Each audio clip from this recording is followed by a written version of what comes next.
हप्ता आता लवकरच जमा होणार आहे। महिला बालविकास मंत्री आदिती तटकरे यांनी ही माहिती दिली आहे। लाडक्या बहिणीसाठी आनंदाच्या संदर्भातला अध्यक्ष महोदय उत्तर देऊ दे। जर लक्ष वेधून घेतलेला आहे तर त्या संदर्भातलं उत्तर देऊ दे। उत्तरच ऐकून घ्यायचं नसेल तर लक्षवेधी मांडण्यात काय कारवाई करायला पाहिजे। आणि कलेक्टर सीओ एक आमदार तक्रार केली नंतर 2 महिनेपर्यंत त्याच्यावर लक्ष देत नाही असेल तर असं कलेक्टर आणि सीओ वर सुद्धा कारवाई करण्यात यावे अशी माझी स्पेसिफिक मागणी आहे।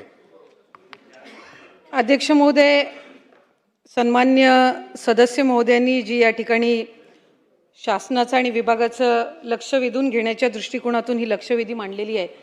संबंधित जी मदतनीस आहे मयत शांता जयंतीलाल तडवी यांची 1 सप्टेंबर 1996 रोजी 50 रुपये मानधनावर नियुक्ती ही तत्कालीन प्रशासनाच्या किंवा मुख्य कार्यकारी अधिकाऱ्यांच्या माध्यमातून देण्यात आलेली होती। तदनंतर नियमित अंगणवाडी केंद्रामध्ये 2006 मध्ये अंगणवाडी मदतनीस म्हणून 740 मानधन नियुक्ती ही करण्यात आलेली होती। संबंधित जी मयत अंगणवाडी मदतनीस आहे यांच्या जाऊबाई श्रीमती सुमित्रा रोहिदास तडवी या बनावट कागदपत्रे तयार करून त्यांच्या जागी कामकाज करत होत्या। खरं तर अंगणवाडीची इमारत नसताना अंगणवाडी ही शांती जयंतीलाल तडवी यांच्याच घरात ती अंगणवाडी भरत होती आणि त्यांची जाऊबाई ही त्यांच्या नावाने खोटी कागदपत्र त्या ठिकाणी तयार करून तिथं कामकाज करत होत्या। आधार कार्ड इतर जी काही शासकीय कागदपत्र असतात त्याच्यामध्ये सुद्धा सुमित्रा रोहिदास तडवी या ज्या आहेत त्यांनी बनावट कागदपत्रे करून पोषण आहार वाटप असेल आणि इतर ज्या अंगणवाडीच्या बाबी आहेत ह्या त्यांच्या माध्यमातून ते काम होत होतं। शांता जयंतीलाल तडवी यांची 11 ऑक्टोबर 2024 रोजी निधन झाले आणि शांता जयंतीलाल तडवी यांच्याऐवजी काम करत असल्या संदर्भामध्ये स्थानिक लोकप्रतिनिधी म्हणजे सन्मान्य आमदार महोदयांनी ज्या वेळेला त्या संदर्भातली तक्रार ही संबंधित जिल्ह्याच्या जिल्हाधिकारी आणि मुख्य कार्यकारी अधिकाऱ्यांकडे 21 फेब्रुवारी 2025 मध्ये केली, त्यावेळेला लगेचच 24 फेब्रुवारी 24/2/2025 मध्ये या संदर्भातली समिती ही सन्मान्य जिल्हाधिकाऱ्यांनी त्या ठिकाणी मुख्य कार्यकारी अधिकारी जिल्हा परिषदेच्या यांना सूचना देऊन त्या ठिकाणी स्थापन केली। तदनंतर या समितीचा अहवाल हा कागदपत्रांची तपासणी करून ही साधारणपणे 24/3/2025 मध्ये त्या ठिकाणी प्राप्त झाला आणि 20 मे रोजी या संदर्भातला FIR सुद्धा त्या ठिकाणी दाखल केलेला आहे। खरं तर आमदार महोदयांनी या ठिकाणी नमूद केल्याप्रमाणे ज्या कैलासवासीय शांती जयंतीलाल तडवी आहेत यांच्या सुपुत्रांनीच आमदार महोदयांकडे त्या संदर्भातली तक्रार केली, पण त्यांच्याच नातेवाईक सुमित्रा रोहिदास तडवी ह्या त्याच घरातल्या ह्या बनावट कागदपत्र त्या ठिकाणी सादर करून इतके वर्ष काम करत होत्या। खऱ्या अर्थानं आम्ही सुपरवायझरकडनं सुद्धा त्या संदर्भातली ज्या वेळेला चौकशी केली त्यावेळेला स्थानिक गावातले लोकप्रतिनिधी किंवा तिथल्या अंगणवाडी सेविका किंवा इतर गाव या संबंधित घरातल्या नातेवाईकांनी सुद्धा कधीही 20-25 वर्षामध्ये त्या संदर्भातला उल्लेख केला नाही। पण ज्या वेळेला दुर्दैवी निधन शांती तडवी यांचं झालं त्यावेळेला त्या संदर्भातली तक्रार ही त्यांच्या कुटुंबातल्या व्यक्तींनी आमदार महोदयांकडे केली आणि त्या संदर्भातली माहिती त्यांनी आता या ठिकाणी सभागृहामध्ये दिलेली आहे। पण तरीसुद्धा सन्मान्य आमदार महोदयांनी निवेदनाद्वारे जी काही तक्रार त्या ठिकाणी केली होती त्यानुसार 20 मे रोजी FIR त्या ठिकाणी दाखल केलेला आहे आणि या संबंधामध्ये कडक कारवाई ही त्या ठिकाणी निश्चितपणाने अध्यक्ष महोदय केली जाईल। सन्माननीय सुरेश दस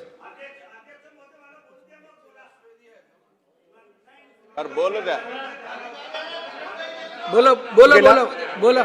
अध्यक्ष महोदय, कडक कारवाई कोणावर करणार? माझा स्पेसिफिक प्रश्न आहे CDPO आणि सुपरवायझरवर कारवाई करा। त्याने कसं काय मेल्यानंतर पगार दिली? त्यांच्यावर कारवाई करून त्यांना सस्पेंड करून फौजदारी गुन्हा दाखल करा। एक आमदार तक्रार करतो नंतर 2 महिने कसं काय लागता हो?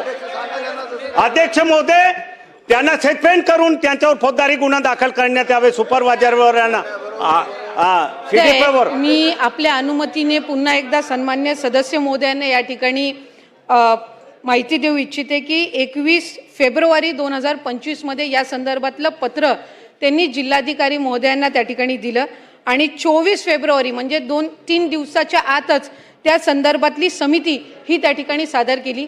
प्रकरण हे 1996चं आहे, ज्या वेळेला अंगणवाडी ही त्या संबंधित कुटुंबाच्या घरामध्येच भरत होती आणि जी संबंधित व्यक्ती आहे, ज्या संदर्भातली तक्रार आहे, शांती तडवी ह्या आता मयत झालेल्या आहेत, त्यांच्या नावाने त्यांची जाऊबाई सुमित्रा तडवी एकाच घरात राहत असणारी त्या ठिकाणी काम करत होत्या, चुकीचे कागदपत्र त्या ठिकाणी देऊन आणि 25-30 वर्षानंतर ही बाब निधन झाल्यानंतर सन्मान्य लोकप्रतिनिधी आमदार महोदयांच्या निदर्शनास त्यांच्या सुपुत्रांनी म्हणजे शांतीदेवी तडवी यांच्या सुपुत्रांनी त्या ठिकाणी निदर्शनास आणलेली आहे। आम्ही सुपरवायझरची सुद्धा चौकशी ही त्या संदर्भामध्ये केलेली आहे। सुपरवायझरनी त्यांच्या जो काही त्यांचा जबाब घेण्यात आला त्याच्यामध्ये अशा संदर्भातली कुठलीही बाब ही गावामध्ये त्यांच्या निदर्शनास आलेली नव्हती, अशा पद्धतीचा त्यांनी त्याच्यामध्ये खुलासा दिलेला आहे। पण तरीही आमदार महोदयांनी त्या ठिकाणी सूचित केल्याप्रमाणे CDPO असतील, सुपरवायझर असतील, तिथल्या कार्यरत असणाऱ्या अंगणवाडी सेविका असतील, यांच्या संदर्भातली योग्य ती कारवाई ही त्या ठिकाणी केली जाईल। आणि मी मगाशीच माहिती दिल्याप्रमाणे 20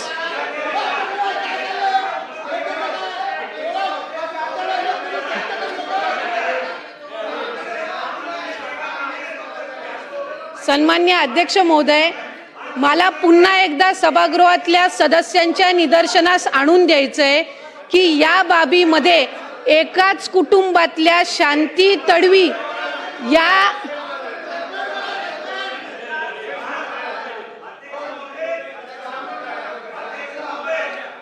उत्तर देतात ना अध्यक्ष महोदय, मला आपल्या माध्यमातून सन्मान्य सदस्य महोदयांच्या निदर्शनास आणायचंय की आम्ही 20 मे रोजी या संदर्भातला FIR दाखल केलेला असून CDPO यांना सुद्धा आणि सुपरवायझर यांना सुद्धा त्याच्यामध्ये आम्ही FIR मध्ये त्यांच्या विरोधात सुद्धा दाखल केलेला आहे। त्याच्यामुळे जी काही कारवाई आहे ती त्या संदर्भातली कडक ही केली जाईल। सन्मान्य अध्यक्ष महोदय, ही अतिशय गंभीर बाब आमशा पाडवी साहेबांनी या ठिकाणी लक्षात आणून दिलेली। अध्यक्ष महोदय, आता महिला व बाल कल्याण मंत्री आता उत्तर देत आहेत की आम्ही CDPO आणि सुपरवायझर यांना सुद्धा त्या FIR मध्ये घेतलेला आहे। मग माननीय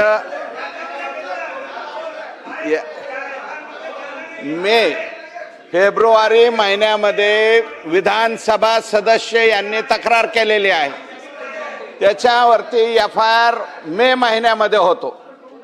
अध्यक्ष महोदय, प्रश्न विचारल्याच्या नंतर कधी आमदारांनी प्रश्न विचारलेला आहे त्याच्यानंतर सुद्धा या तारखेपर्यंत त्या जिल्ह्याचे मुख्य कार्यकारी अधिकारी, त्याच्यानंतर डेप्युटी CO महिला व बाल कल्याण, CDPO आणि तिथल्या ज्या सुपरवायझर आहेत, या कसल्याही प्रकारची कारवाई जर त्या ठिकाणी करत नसतील, अध्यक्ष महोदय, माझं मत आहे आमशा पाडवी साहेबांच्या सन्माननीय सदस्यांच्या मताशी मी सहमत आहे। याच्यामध्ये डेप्युटी CO महिला व बाल कल्याण, CDPO आणि तिथल्या ज्या कोणी सुपरवायझर असतील हे सर्वच्या सर्व निलंबित या ठिकाणी केले पाहिजे, तरच याच्यामधला न्याय त्या ठिकाणी मिळेल। सन्मान्य अध्यक्ष महोदय, मला सन्मान्य आमचे वरिष्ठ या ठिकाणी सभागृहातले सदस्य सुरेश धस साहेब असतील, ज्यांनी या ठिकाणी लक्ष वेधून घेतलेलं आहे, ते आमदार पाडवी साहेब असतील, यांच्या या ठिकाणी निदर्शनास आणून द्यायचं आहे की प्रकरण ही नेमणूक जी आहे ती 96ची आहे। 96 मध्ये त्या ठिकाणी त्यांना मानधन तत्वावर त्या ठिकाणी नेमण्यात आलेलं होतं। मला उत्तर देऊ द्या अध्यक्ष महोदय, मला उत्तर देऊ द्या त्या संदर्भातलं। आम्ही विभाग म्हणून एक मिनिट मला त्या संदर्भातलं उत्तर देऊ दे। मंत्री महोदय उत्तर देतात ना। मंत्री मला